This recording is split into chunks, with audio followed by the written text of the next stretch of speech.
Hello and welcome to Pinoys versus the World. My name is Chris Angkico, and today I'm coming to you from Park City, Utah at the 2026 Sundance Film Festival.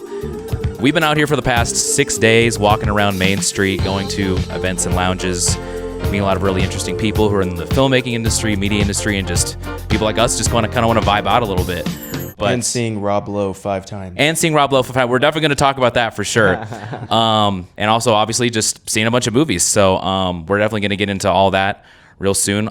First of all, I want to introduce these people to, I guess it'd be my right. Jared Mack, been on the pod before, a big friend of the pod too, and so happy to be here with both of these guys here. Next to him, we have someone who I met for the first time in person this past Thursday. That's right.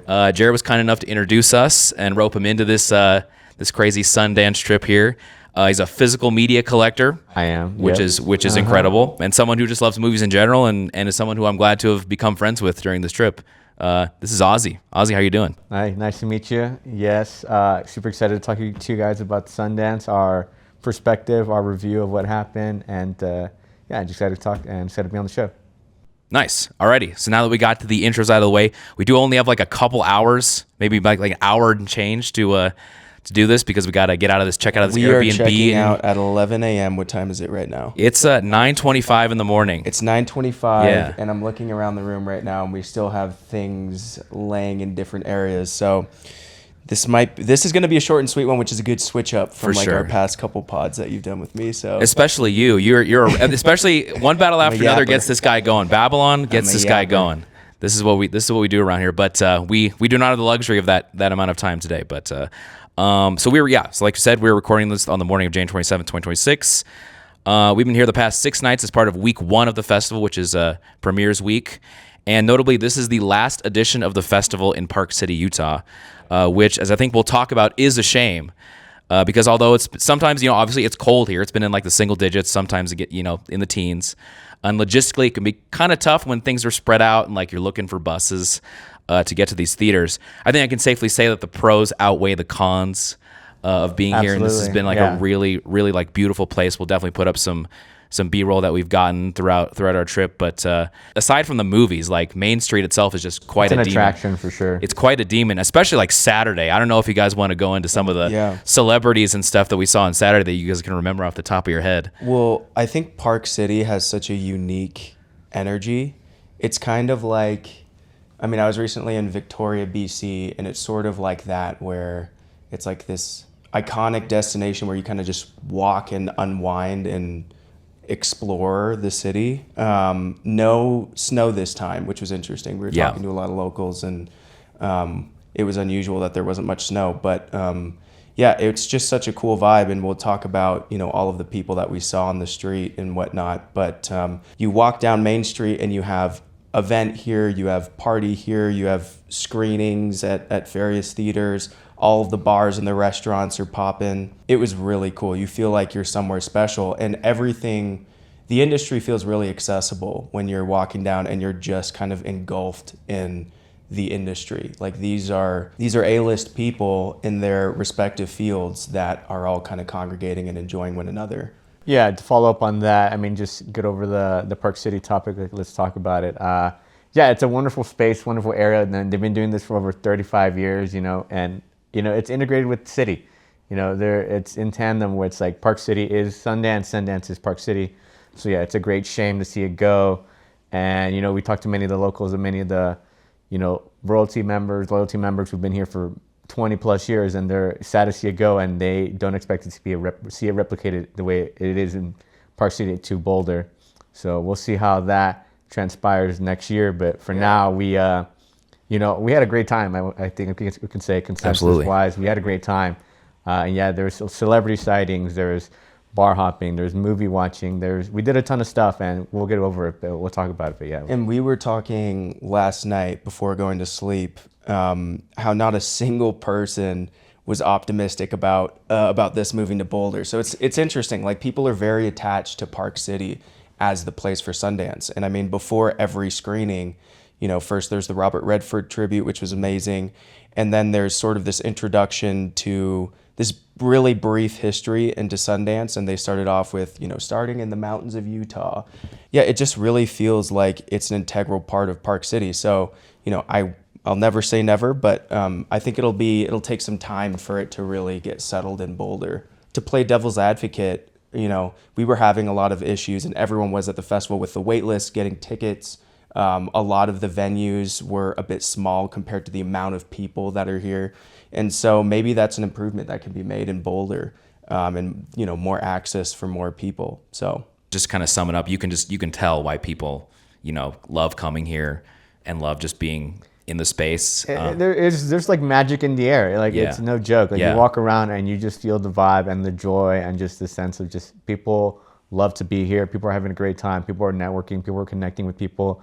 They're connecting with the audience, with screens, with everything. And so it sucks to see it go, but I'm glad we really got the chance to do it at least 1 year. So besides, obviously we'll get into the celebrity sightings here in a second, but I just love, one of my favorite parts, I'm sure one of your favorite parts as well, is just coming, being in a line and just like and just talking to someone or chatting up someone, and then all of a sudden they have a really interesting. You find out they have a really interesting job. They probably worked on 4 or 5 things that you've heard of, and they have some sort of interesting perspective about what they've been up to, like their careers, the industry, and also too, a lot of them are making like their own films, and obviously things that they're really proud of, things that they sort of have an avenue to do now that they have like experience under their belt. They have crews. There's you can tell there's a lot of like collaboration going on around here, and it just makes things feel a lot more accessible in the industry when you talk to anyone and someone is trying to do something, someone is trying to like make a film, they got a short, they're like a producer or something, they're like an AD, it's just a really cool. It's like, it's not something that I get in my daily life at all. Like, I'd be lucky to outside of my actual 9 to 5 to talk about editing for like a month or two, but here I've gotten to talk about like 3 or 4 times a day to people. And no, totally. Yeah. I would say just the random like conversations you pick up with people just waiting in line in the street, just like at any random occasion, you'll run into people, and like everybody has a story. Everybody's super nice here. Everybody's just happy to be here. And I made a couple connections. I know you guys did for sure, like making connections with people who are in the industry and stuff, like. And we're not in the industry. I'm not looking to get into it, but like if I were in the industry, this is a can't miss event. Yeah. This is something I would not want to miss, because there's so much opportunity here, so much things you could do, meet people. Your career could really launch out here. And we talked about it. We heard about it in panels, like how, and if you don't have the correct representation, you're not at the right place at the right time, like that could hurt you. But I'll say, and this will kind of dovetail maybe into this celebrity stuff, is everyone feels like they're among peers here, no matter who you are. Yeah. And everyone's incredibly open, and A-listers in the industry feel comfortable just walking down the street, maybe engaging in some conversations and not, being hounded. So it's a very respectful, just very, it's just a very open kind of atmosphere. That's very true. I mean, there weren't like paparazzi like flooding the street or anything. It was like these guys would come out of like whatever private event they were doing, like a shop or something, and they would just like talk to people. They just be there, and you just walk past them. You're like you said, like we saw Rob Lowe like 5 times. Yeah. Mm-hmm. Stop following us, Rob. I mean, that's just one of many. We'll get into it, but I will say, I guess before we get fully into that celebrity movie side, just want to say, if you're watching this, if we happen to connect or exchange information with me or either one of these two, we appreciate the time you took to talk to us in line, and hope to talk to y'all in the future. It was really great meeting y'all. But without further ado, some of the celebrity sightings that we saw Channing Tatum, Gemma Chan, Rob Lowe, Jimmy Yang, Benedict Wong, Kelly Marie Tran, thinking off the top of my head, walked past John Slattery, who is of Mad Men fame and also played Howard Stark in the Avengers movies. Which was a tragedy for me, because I'm a big John Slattery fan. I'm terrible with celebrity names and actor names. I'm trying to be better at it, hanging out with these two. These guys just have them on the top of their heads. But I'm a big John Slattery fan because I'm a huge Mad Men fan. I've seen it 5 times, and we were all walking together, and those two saw him, and they said, John Slattery. and it didn't register with me at first, so I missed that one. We did see. Did you mention Dave Franco and Dave Franco and Nicholas Braun? Nicholas Braun hanging out together. They were goofing around. Yeah, they were like just in the street, like they were like jumping. They were like skipping down the street, and like they jump for a picture.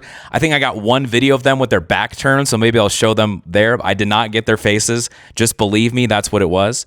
Didn't you see the cast of I Want Your Sex? Cooper Hoffman. I did. Iraqi. I saw if you're a fan of Cooper Hoffman from Licorice Pizza, Chase Sweet Wonders, who's in the studio most recently. The cast of I Want Your Sex, which is not a movie that we saw, but got a lot of buzz coming. Definitely got a lot of buzz coming into the festival. They were just kind of exploring the place, and I was like, wait a minute. I'm like, that's Cooper Hoffman.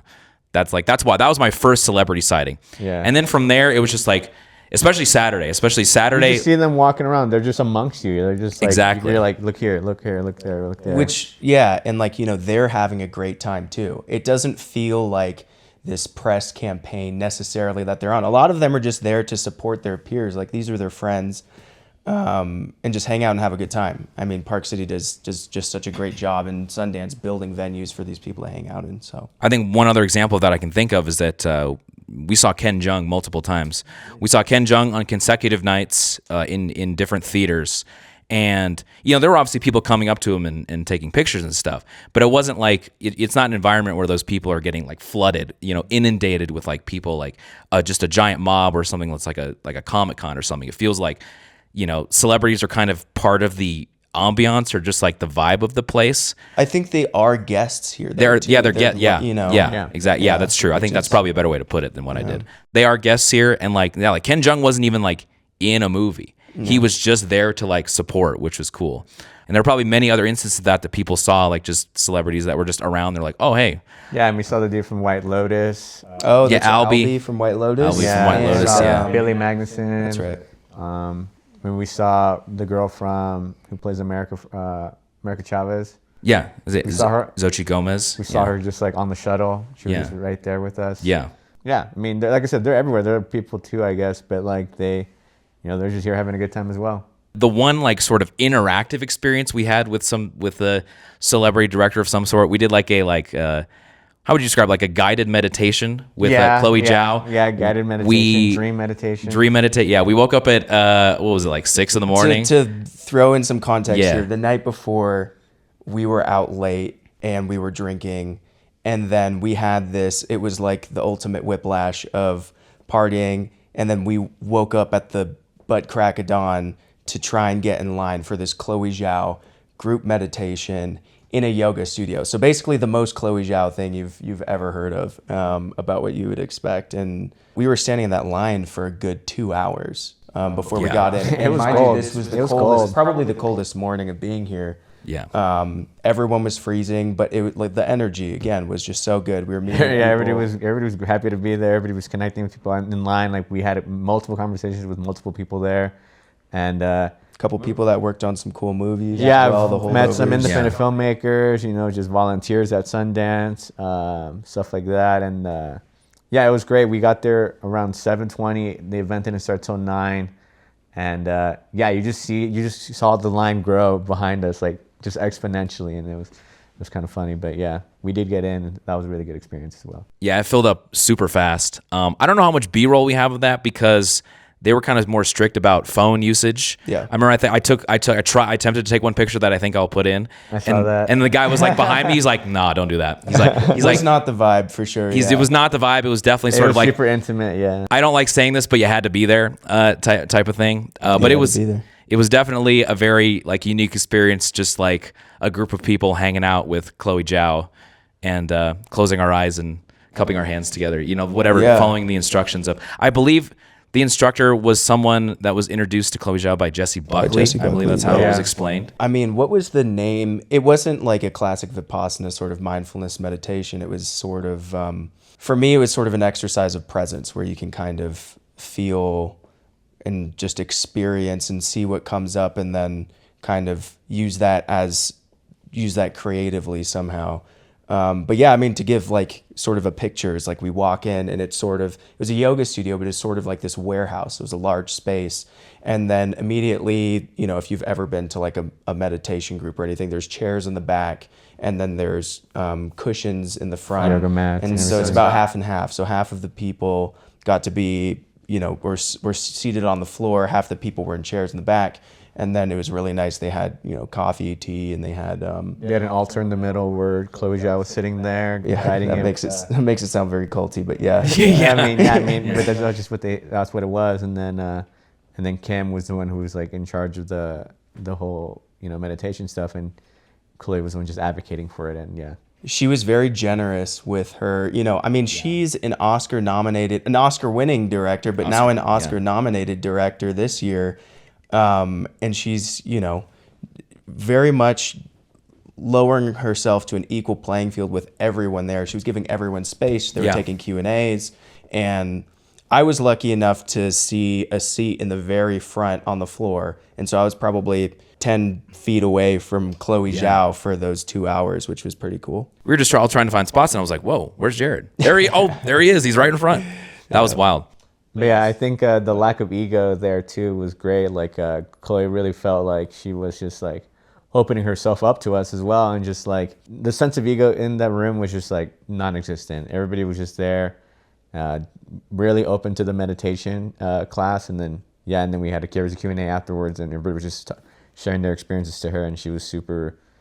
She was actively listening, so it was great. I think it was just a really great event all around, and probably there's a lot of like memorable things, certainly a lot of awesome things that we did, but that one's pretty up there. That one might take the cake. How, you know, you're not going to get the opportunity, you know, and directors aren't certainly going to provide the public like the opportunity to do those kinds of events the way that they did. It wasn't just like a Comic-Con panel or anything like that. It was like much more of like an interactive, like it was an experience. Yeah, it was definitely an experience. Like it was the most I think the most egoless experience you could probably expect from an Oscar-nominated director at this point. Yeah, I think you're exactly right. Yeah. Like, say what you will about, you know, Chloe Zhou, her style, whether you like it or not, but I think she was just so generous with her time and just so present with everyone, which I think is just rare in show business in general. Probably. Any other events that come to mind that we saw that you want to talk about? We went to the Clint Bentley and Greg Quaidar. It is the writer-director duo of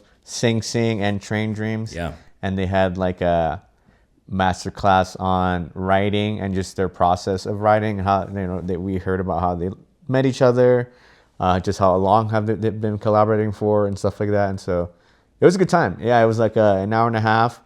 It was 30 minutes of them introducing themselves and then a full hour of like Q&A. So that was really cool. We really got to hear them answer people's questions, so that was cool. And just great stage presence by the both of them. Yeah. You can really see how that collaboration works because just like, and we were talking about this, their demeanor was like Clint was the yapper, and then Greg would kind of come in with these zingers. And it really was just like this writing cadence. There was such a beat to it.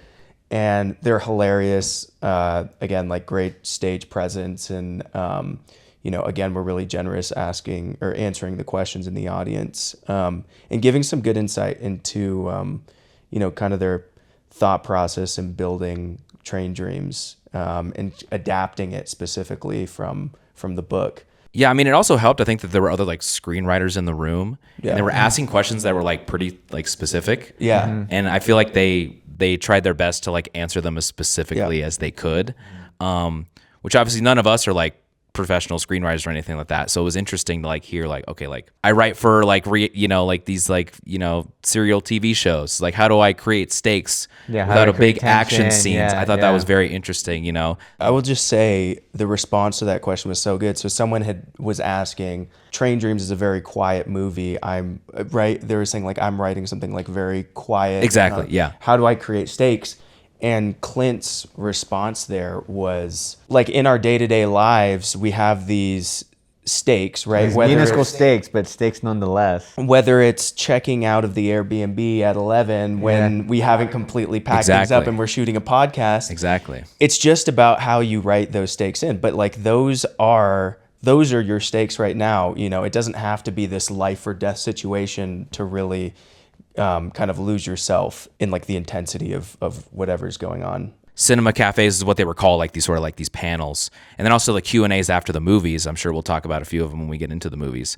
That was probably the most interesting part of the whole thing for me. It was like giving the directors and actors a chance to explain the context behind the work that they did. Yeah, we were given that access to like directly speak to these people and like get their immediate thoughts on stuff like that. So it was cool. I thought it was a really fun experience, and that Q&A especially was like honestly probably one of the most insightful. For sure. I think it was the longest one too because they fielded so many questions. Yeah. A lot of the panels it was like, okay, maybe like one or two. This is like probably at least 12. Or, it was a full hour. It was like a hour long. Yeah, and even though the Q&As aren't that long, like if you really want to answer or ask a question, you will probably be able to ask your question. Oh yeah. Like you shoot your hand up strong enough and fast enough, it'll get seen and you'll get your question in.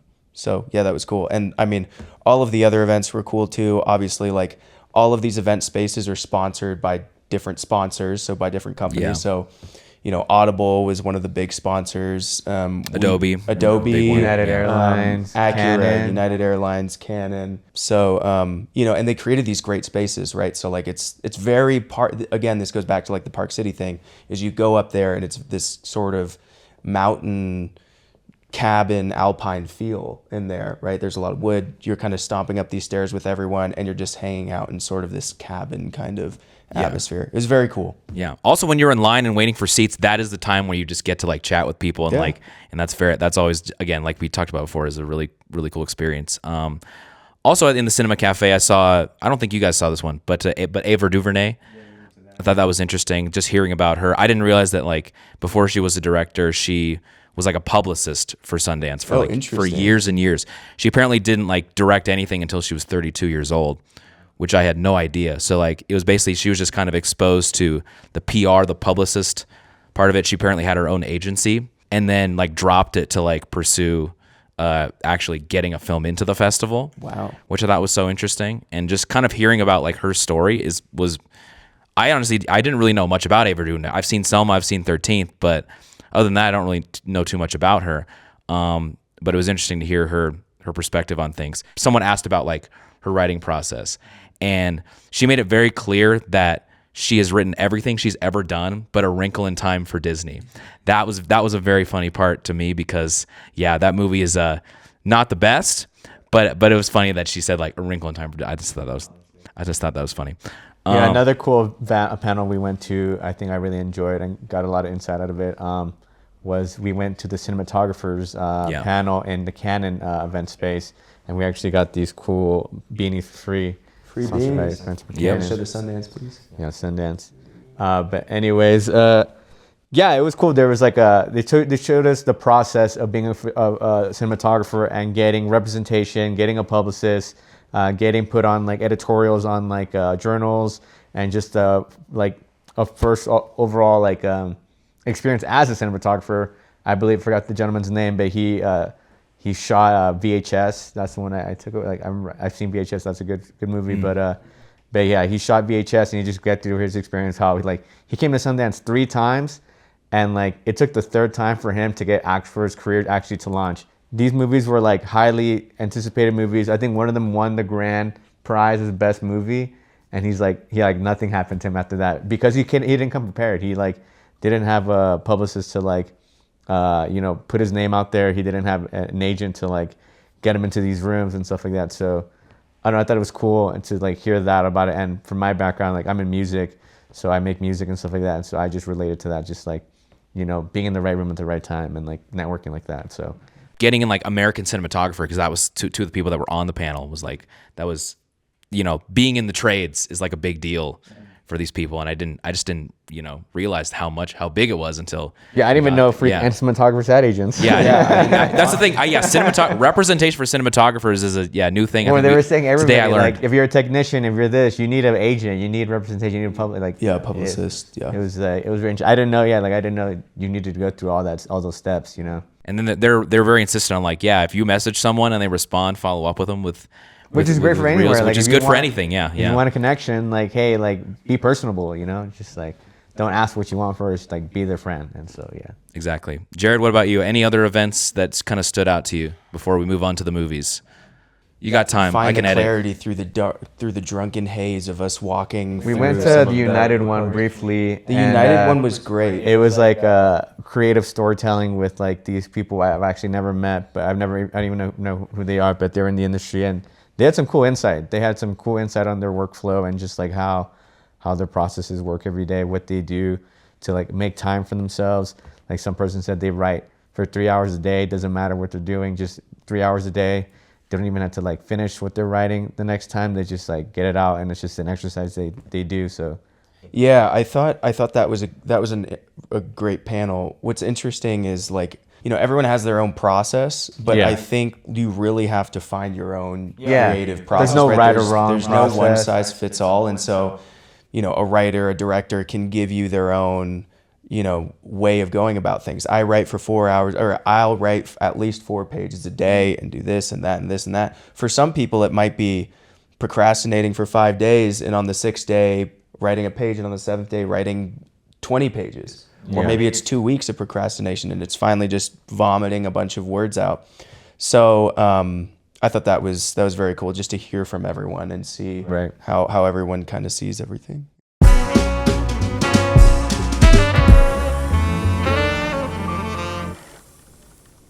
All right, we are back here to talk about some of the movies that we saw here at the 2026 Sundance Film Festival. Just a disclaimer, we definitely did not get it. We're not press. You know, we didn't get a chance to see all the movies, but we got a chance to see a few of them that we were interested in, and we're going to discuss some of them today. I think I wanted to start with, I think the first one that we all saw together, which was the Channing Tatum and Gemma Chan led Josephine. Channing Tatum and Gemma Chan's like 8-year-old daughter, Josephine, who's played by Mason Reeves, I believe. Yeah. The actress's name is, basically witnesses a crime. And, you know, she basically, it's basically the parents' job to figure out how to deal with it and how to teach her about what she saw.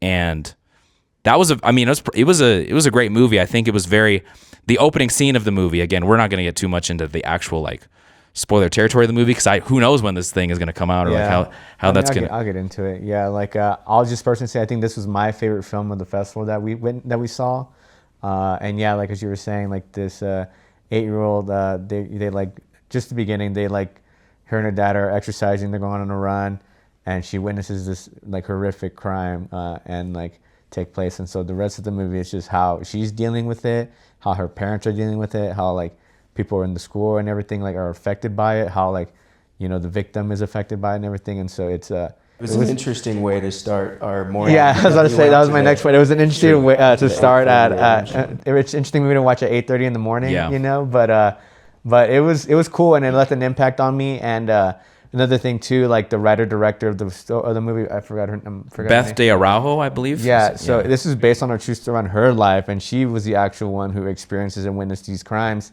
And so she was greatly affected by it, and I think it shows. It's a deep and personal story, you know. Yeah. It's like her story, and so I think some of the visual ways of expressing how she's feeling as a kid are so unique and so kind of gripping. Honestly, it was visceral.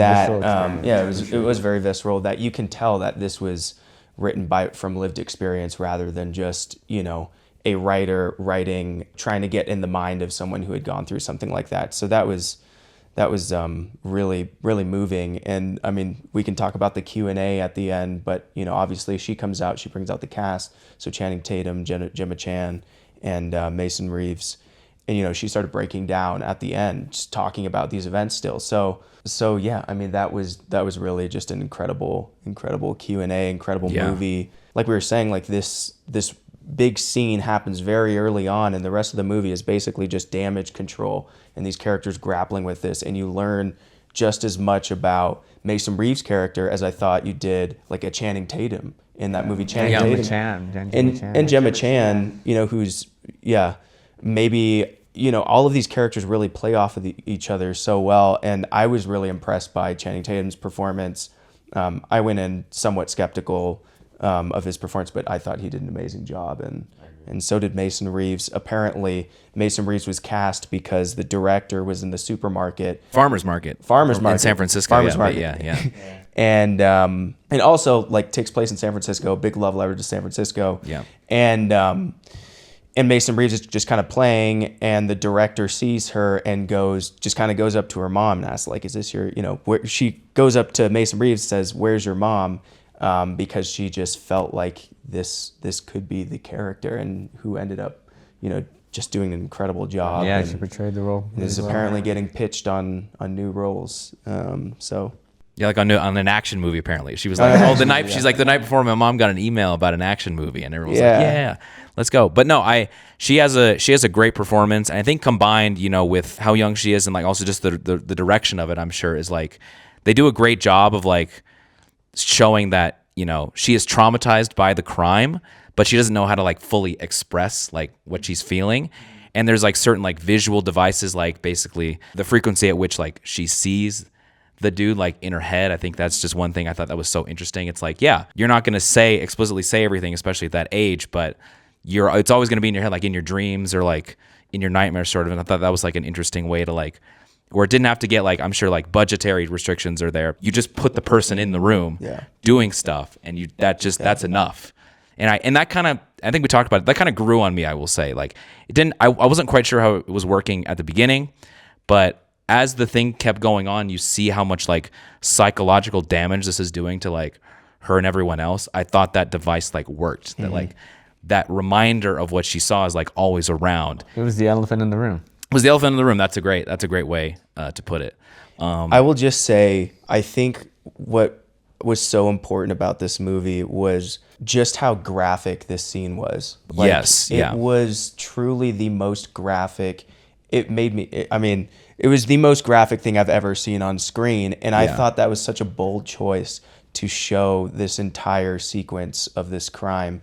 And it first of all, obviously it keeps you in your seat and keeps you invested in the movie, but it was so powerful to do, because you're going to get strong reactions out of people. And I think that was probably the strongest reaction, a crowd reaction that I've heard at a movie that wasn't a horror jump scare or like, oh, no, don't go in that room, which we'll talk about later. Yeah, I liked how thriller-esque the movie became at points. Like there was definitely a time we were just on edge, and you're like, what is going to happen? There's actually one moment, funny enough, where like it's super intense scene, you don't know what's going to happen, emotions are high, like things are going on, and like the screen cut out. Yeah. Yes. Thank you for bringing that up. Yes. The screen cut out, and we're like, no, was that there it? was a technical difficulty. There's a difficulty. The screen shut off and everything. One of the most intense. One could argue the climax. That was literally. I think that was probably. I was like super on edge. When that scene was happening. Obviously, we won't say what it is, but like. It gets basically up to the apex of the scene, and then the whole theater cuts to black, and then the lights go on, and everyone's like, "What's going on?" Yeah. You're just sitting there for like 5 minutes, not knowing whether or not the movie had just ended at that point, and so we're kind of looking at each other, and it took them far too long to get someone up there to be like, "Oh yeah, we're experiencing technical difficulties." So the audience is just marinating in this anxiety of whether or not it was. That was hilarious. That was something, but didn't disrupt the emotional momentum too much either. Yeah. We were able to get right back into it. So it was a very unique experience, both like that happening, but also getting the chance to like for people to sort of speculate what would happen next in a movie theater. Next? Yeah, I was definitely speculating. Yeah, collectively speculate what's going to happen next. You got a little bit of a break before you go back into it, and then they were like trying to like get the right. It was kind of like it felt like a big like movie night at a house where it's like, okay, well, where do we start again? Like where were we at? Sort of thing. Yeah. But yeah, it didn't really detract too much from the effectiveness of the movie, the overall experience. But yeah, I think we were all in agreement. This was a really, really good movie and one of the best that we saw at the festival. Yeah, it was a banger for sure. I certainly think there's a lot to say about like parenting styles. Because you don't know what's going to happen until it happens to you, and especially a subject like that. Like that's, I hope no one ever experiences that, but we just saw like an honest depiction of it. So I liked that. I'll jump to you, Jared, in a bit. I just want to say like, it doesn't have to be this particular crime, but it's a very interesting like portrayal of like, how do two different parents deal with like telling a kid, how to process like a traumatic event and family history too. Like, Channing Tatum's like, my dad would do this one way. And then, like, in real life, Channing Tatum said that at the Q&A. Oh, and in the movie. He said it in the movie as well. Yeah. He's like, that character actually reminded me of my dad. I was like, whoa, that's weird, because he just said that on the screen. Grappling with how to teach your kids about things that they might not understand yet, maybe that don't have like obviously all the mental faculties to understand yet, and like how impressionable kids, kids like all of us, we were all kids once, and I think we're all impressionable at that age, and then that sort of gets ratcheted up to 11 when you see a crime that is hard for like adults to interpret, much less a kid who really has first interaction with this kind of thing in their life. So I just thought that was a really interesting angle for it to go. No, yeah, and props to Mason Reeves for putting on that brave performance. Like, I don't know how she did it at such a young age, 8 years old, and she's like had a lot of maturity in that role. So yeah. I think last thing I'll say about the movies, going back to the Q&A, it is based on the director's real experience, and I'm sure she's been working on the script for, I think it was like 10 years or something like that. Yeah, over a decade probably. Getting Channing Tatum and Gemma Chan into the projects at certain times, and you could tell that they were really like invested in the material, and it was something that they thought was important to be a part of. They're both producers on it too, yeah. Yeah, they're both producers. It's cool when you can tell the way they the actors answer questions. It felt like a real passion project. Yeah, it felt like like this is something I think that was important for me to do, and to sort of share literally the director's story in like a dramatized form. And you could tell, at the end of it, obviously she was getting very emotional still. When you see the movie, it is a very traumatic experience, and it takes like a lifetime. You probably never get over it, and you could just tell that you could see that like in the script. It's the most personal movie, certainly that we saw, and I was a really big fan of it. So that was Josephine. Does not have a distributor yet, I don't think, but if it does, when it comes in theaters, I could see it being an A24. Being A24 or Neon, yeah. Or Neon, yeah. Neon. But I would say when you have a chance to see it, and it comes in theaters, check it out for sure. Yeah. Yep. Yeah. Just be mindful. Yes, Extremely heavy movie. Be ready. Watch at 8:30 in the morning. That's true. If you want to wake up. Be in a headspace. And I think we sort of talked about this too. Is like some movies require a certain headspace or like expectation to sort of come in, and you're willing to like let the movie sort of wash over you in a way. There's certain movies that you can't just like pop on, and this is one where you really do need to kind of mentally prepare yourself for what you see in a way. So that's kind of the warning for that. So the next movie that we saw, I believe we all saw together, was Kogonada's Z. I think third feature, which is Z. So he did Columbus, and after Yang, Columbus, I believe it was like 2018 or 2019, won a prize at the Sundance Film Festival. Z is his latest. It's much more of an abstract. Haley Lou Richardson and Michelle Mao. Arizona Zone. You went to the same high school, yeah, right? I went to the same high school as Haley Lou Richardson. I think she was out by the time I was a freshman. But yeah, she's from my hometown. Represent Phoenix, Arcadia. But I'll get right into it. No, you're good. This was my least favorite film of the festival. Yeah. So yeah.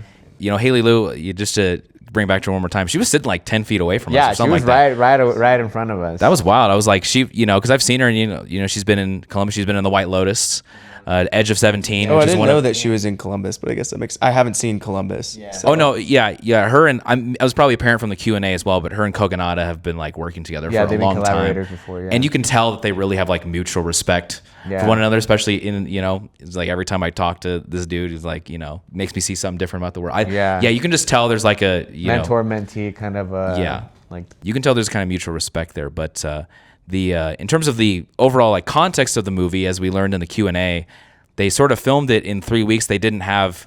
Yeah. They said they had like a rough narrative, but they didn't have a script. Yeah. So earlier in the day, we actually went to this IMDb Stars Presents Stars to Watch panel, and Michelle Mao, she's like the star. She's Z. She's the title character Z in the movie. Was mentioning how they went to Hong Kong, and before filming, they didn't have a complete script. And was it before filming or during filming? Or even like during filming, they didn't have a complete script, and every night they were like touching it up with outlining it and like editing shots and like doing all this stuff, and like it was kind of a day by day process, you know, and that's what it seemed like, and that's the way she put it together. The movie almost felt like there was no script during shooting, like on the day. Like, not even just from a dialogue perspective of improvisation, but even from like a story beat perspective. Like, no idea where these characters It really felt like off the cuff, but like not in a good way. Like Kogonada was saying too how like, you know, the karaoke scene, I mean, there was a karaoke scene and he's like, hey guys, we're doing a karaoke scene, pick a song in like the next 2 hours.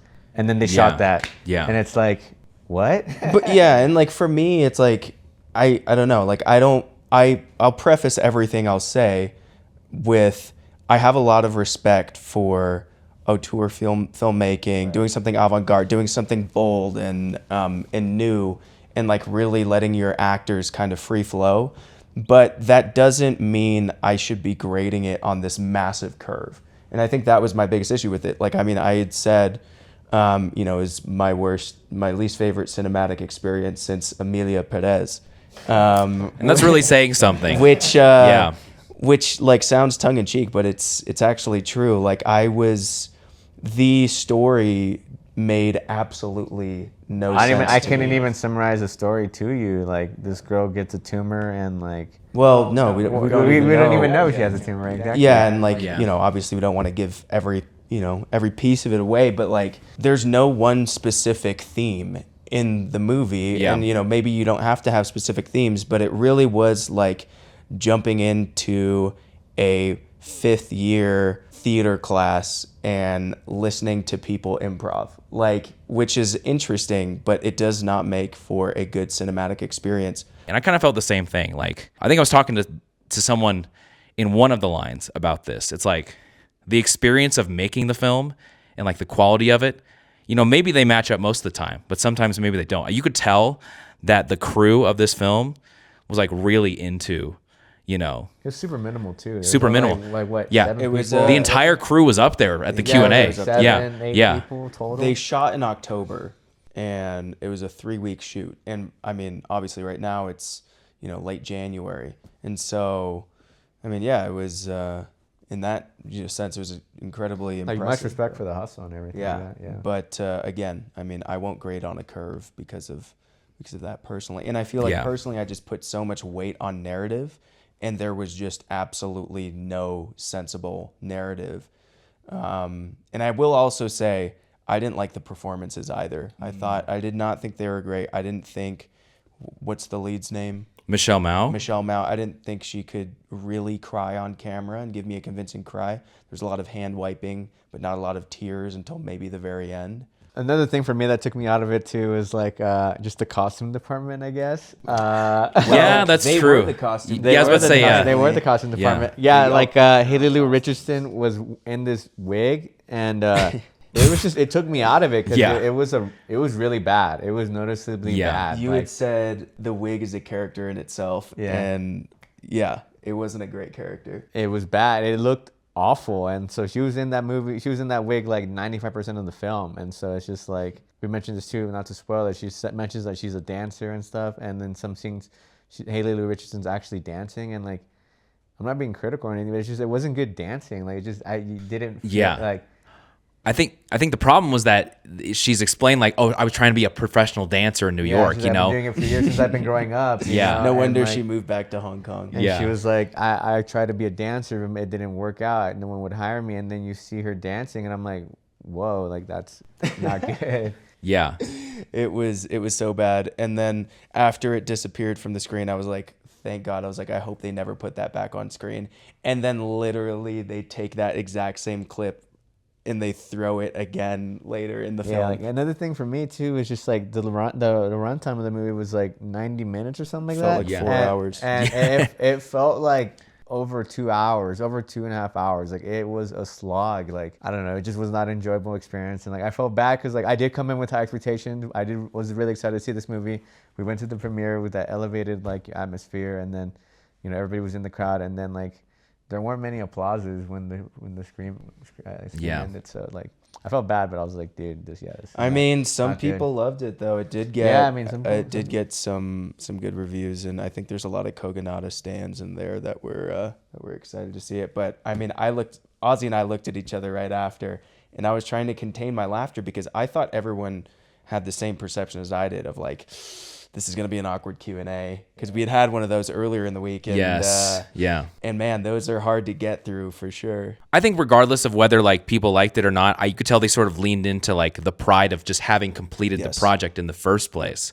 because they filmed it all in October, which was wild, which I think in itself could like explain a lot of the issues that we had with it.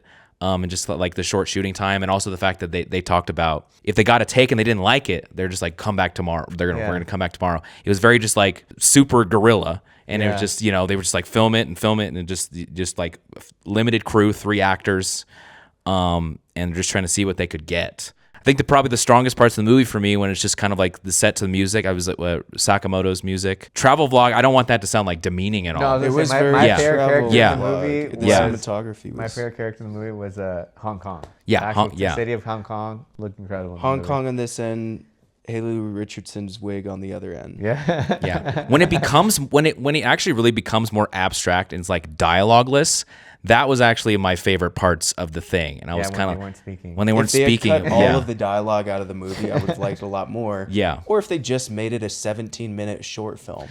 With no dialogue, it would have been. That's true. You brought up that point. It was maybe yesterday. Yeah, I was like, I think as a short film, it would have been more effective.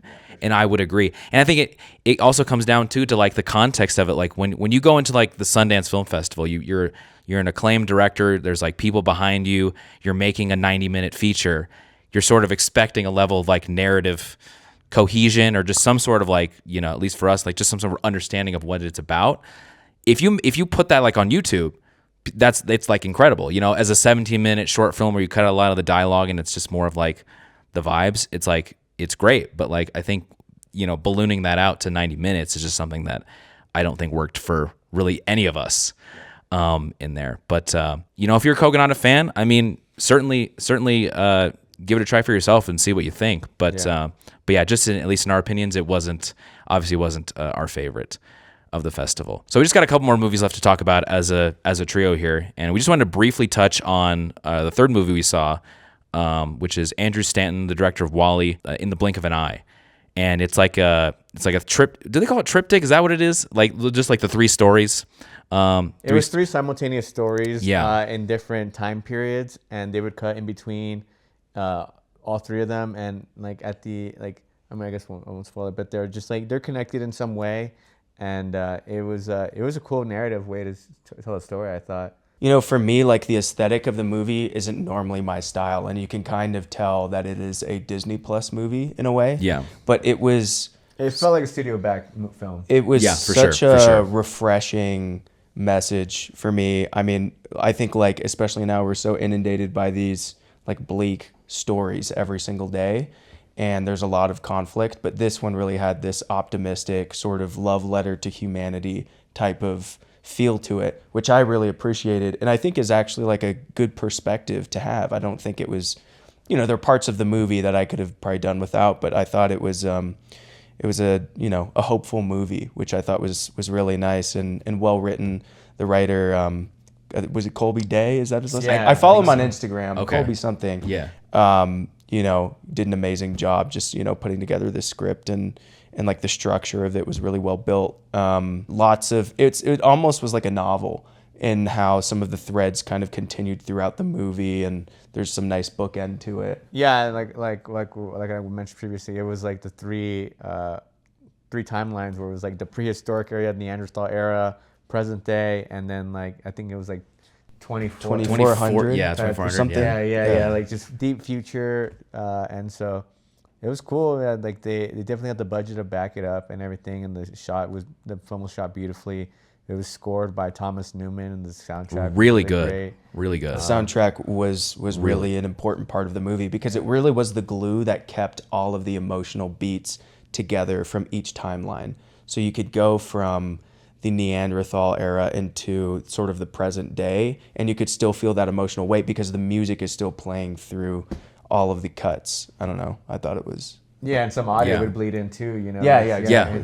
That's true. Like the editing I thought was actually really good. I thought the editing was great. Like you're talking about like the breaths, like that's a good point. Like the way they cut in between things, they use like a sound or like an alarm goes on and then it's affecting an alarm in a oh different my God. timeline. Yeah. The first cut was absolutely hilarious. They have these like captions with the names. They basically have like these name labels under every character at the beginning, and they just do some I also really thought funny the stuff film with was that. very lighthearted and funny. You know, it was. It didn't take itself too seriously. Yeah. So I thought it was an overall good experience. Yeah. We saw the premiere, so Andrew Stanton was there, Kate McKinnon, most of the other cast was there. Rashida Jones wasn't there. Yeah. Jones, too good for us. That was unfortunate. Daveed Diggs, who was actually really good in the movie, was Kobe there Day as was well. there. I thought she was fine. It was interesting that they looked at her and they're like, "This is our." You're talking about Rashida Jones? No, Or Kate McKinnon? McKinnon?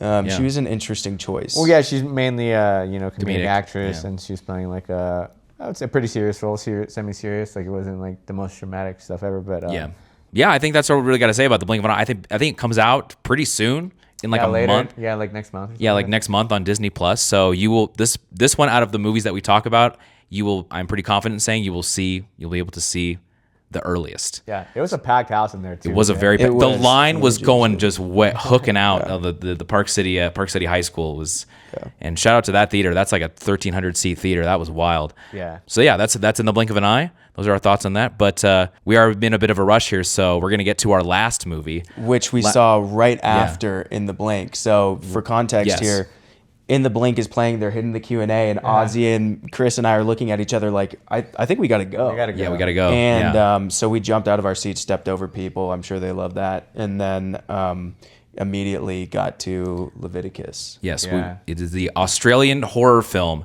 The programmer that introduced it described it as the gay talk to me. Yeah, no, and, totally. and I think that's very, very apt. If you like Talk to Me, you're probably gonna love this movie.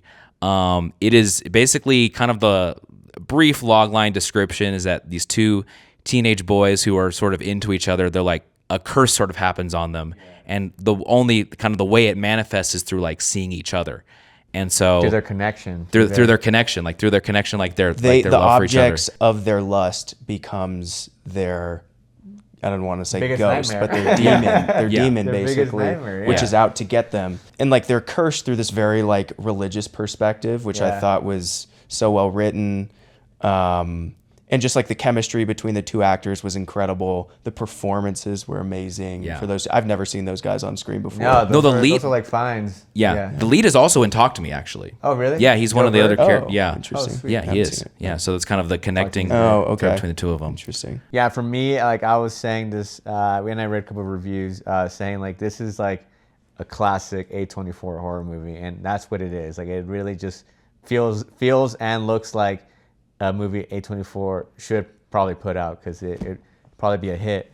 And it reminded me a lot too of like Talk to Me, another A24 classic, It Follows, where it's like a sexually transmitted disease ghost where like you have intercourse with somebody and then like they spread onto you like a demon that comes out to you, and so it was kind of giving me some of the same vibes as that too, where it's just like, you know, these two people are lusting for each other, and then as a result they're like being punished by this like demon that's like following them. for sure. There were just layers of themes that were so cool there. And like you're fluent in the horror genre. I'm not.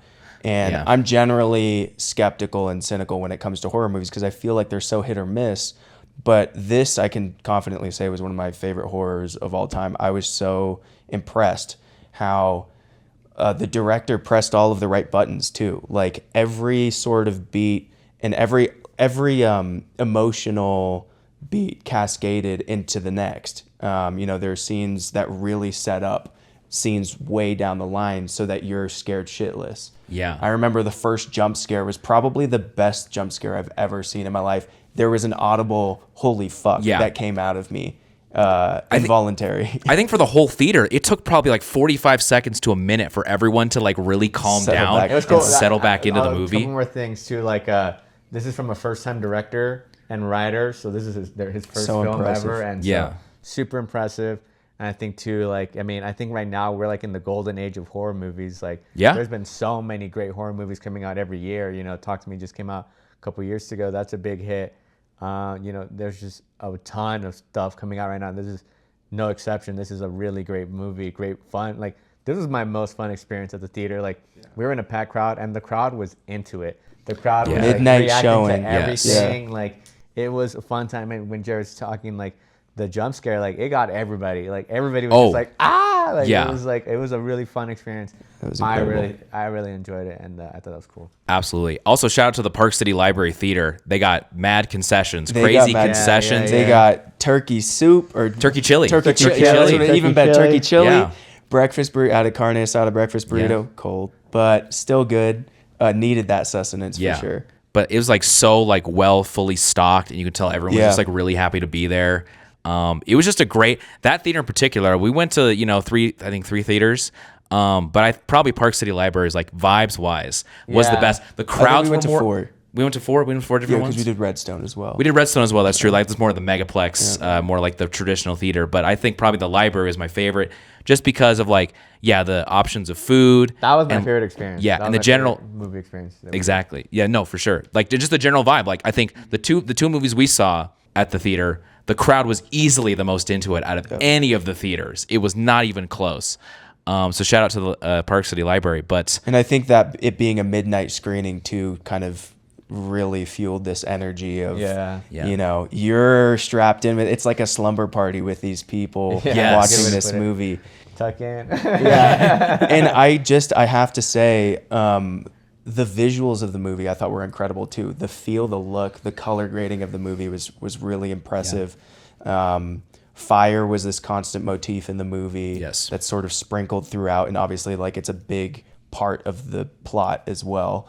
There's also a big like religious undertone with this movie. I mean, not really an undertone. It was like at the forefront of the movie. Mia Wasikowska is also in this film, and she plays the mother to the main character, and she's like indoctrinated into this like almost cult like church, and like it was a big part of the movie too, and I thought that was super cool. And she was definitely like invested into that, maybe more or less to her child, and so it was cool to see that too. I'd be interested to see, because I felt like it was written by someone who had gone through this church experience, because some things were just so on point for anyone that was raised in this like contemporary Christian setting, and it really was like very funny too at times. yeah.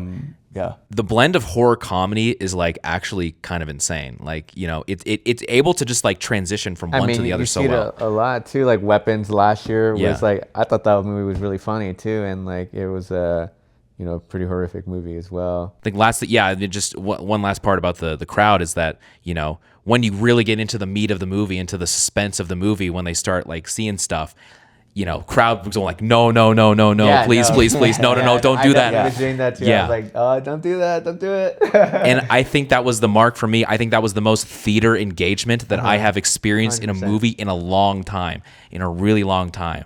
So I think probably, just to sum it up, because we're in a bit of a hurry here, definitely go see this movie. If Yeah, you're, I would see it. Even if you're into horror, maybe even if you're not, I mean, maybe it's a little bit. It is very intense. It is scary. But Watch it in the theaters if you can. Watch it in the theaters. That first scene, there's like applause right after the first scene too. Yeah. Like, that was a great way to kick off the ride, I would say. For sure. Yeah. So if you're able to muster the courage, or if you love horror movies, definitely 100% check this one out. I assume A24 and Neon, some distributor, will be buying this one up. So definitely check that one out. I think we should also talk about what movies we heard through the grapevine that Yeah, are like yeah. good recommendations. Would you like to start? Or Yeah. So we actually had another roommate in here. He had to leave a little bit early, but he watched a couple more films than us. But he really recommended this film, Hot Chance, Shake Your Booty. Yes. Yeah. That one seems to be really good. A lot of talks about it. This movie, Olivia Wilde directed, The Invite, starring Seth Rogen. Apparently, there's like a bidding war for this movie right now. Yeah. And so that's one to watch. I mean, we didn't see The Moment either, which is like probably the biggest buzz film here. Yeah. But I'm Yeah. so excited to check that out. I think also Wicker had some good reception. The Screener, which I think came in as a relatively unknown film, under the radar, yeah. but some really good reception from that one as well. I saw Sentient on my own with another friend, and that one was really good. Really touchy subject as well, but I thought that was really well made. I Want Your Sex, I guess. Yeah, that one debuted here as well. I'm excited to check that out. Then how'd the musical do with Rob Lowe? That's a good point. I haven't Yeah. checked yet. Yeah. But that did premiere yesterday, and we were, considering waitlisting that one I mean, our boy Rob Lowe. I guess Boy we Rob- gotta, yeah. gotta show Yeah, out. I and gotta support support Show Rob up for Lowe. for the guy Rob Lowe. He's basically our close personal. our new bestie. Yeah, exactly. He's our close personal friend right So now. funny. And then also there's like The Wait with Ethan Hawke. I think That's right. That is what our roommate Julian is currently at right now. Yep. Yeah. So we'll probably hear from him at some Check point. in with him. Check in with him and see how it was. But Oh, the lake too. The documentary, the lake. Yeah. About, like Salt Lake. City. Yeah. Like here and like that's apparently like a very touchy subject here. So yeah, apparently the governor was there. The governor was at in the attendance, yeah. Julian went to the screening and in Salt Lake. in Salt Lake Yeah. City. In Salt Lake City. The History of Concrete by John Wilson. We've heard good Yes. things about that. Yeah. the Gil Daughter and the Celebrity Sex Pass. Yes. It was a really funny film too. Good time. I think that we covered quite a bit of movies. Certainly we could definitely speak a lot to what we've seen. Overall, you heard about our experience at the festival. I think we all, had a great time. Yeah. Sad to go. I wish Sad it to was go. coming back here, but yeah. Yeah, Yeah. first and last one in Park City. It's been a great time. Thank you for listening to our recap from our point of view. Thanks again for listening to Pinoys versus the World. My name is Chris Angkico. I'm Jared Mack. Ozzy, thank you for having me. It's been a blast. Oh, for sure. Thank you for being here. Yeah. And we will see y'all in the next one.